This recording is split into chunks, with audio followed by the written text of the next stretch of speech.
মন যখন আমাদের যে কোনো কারণেই খারাপ থাকে বা ভারাক্রান্ত থাকে, তখন কিন্তু আমাদের মাথায় অনেক নেগেটিভ চিন্তা আসে। কিন্তু এই নেগেটিভ চিন্তাটাকে পজিটিভ করার দায়িত্ব একজনেরই। সে যা চাইবে তার একটু এদিক থেকে ওদিক হবে না। তাই তো চলে গিয়েছিলাম মায়ের কাছে। মন্দিরের পাশেই সমস্ত কিছু পাওয়া যায়, সোজা কিনে নিয়ে মন্দিরের ভিতর গেলাম, দেখি আরতি হচ্ছে।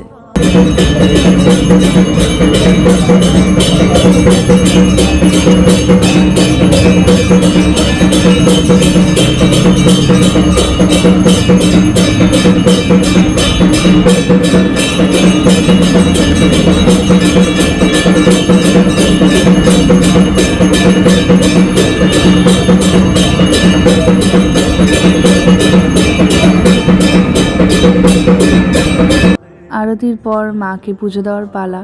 তো এখানে আমাকে পুরোহিত জিজ্ঞেস করছিল যে কার নামে পুজো হবে ইত্যাদি ইত্যাদি। তো দেখো কি সুন্দর লাগছে। আর এই মন্দিরটা কিন্তু গৌরীপুর কালীবাড়ি মন্দির।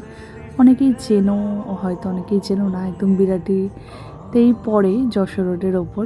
তো এই যে আমার মালাটা পরানো হচ্ছে, তো মনটা খুব শান্ত লাগে। যখন মন অশান্ত হয়ে যায় আমার, আমি কিন্তু এই একটা জায়গাতেই যাই, আর গিয়ে পুজো দিলেই, শুধু এই মন্দির বলে না, যে কোনো জায়গাতে পুজো দিলেই কিন্তু মনটা পুরো শান্ত হয়ে যায়। যে কারণে মন খারাপ থাকে বা অস্থির লাগে, সেটা কিন্তু অনেকটা ঠিক হয়ে যায়।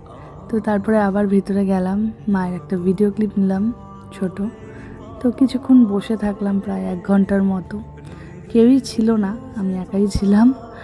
আর দেখছি সবাই আসছে, পুজো দিচ্ছে, কতজনের কত ধরনের সমস্যা বা ভালোবাসা বা যাই হোক, সমস্তটাই মায়ের কাছে এসে প্রকাশ করছে।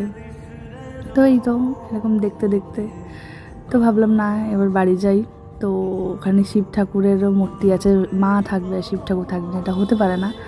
তো ঠাকুরকে প্রণাম করে তারপরে বাড়ির দিকে ব্যাক করছি আবার হাঁটতে হাঁটতে। তো চলো, আজকের ব্লগটা এখানেই শেষ করছি। টাটা।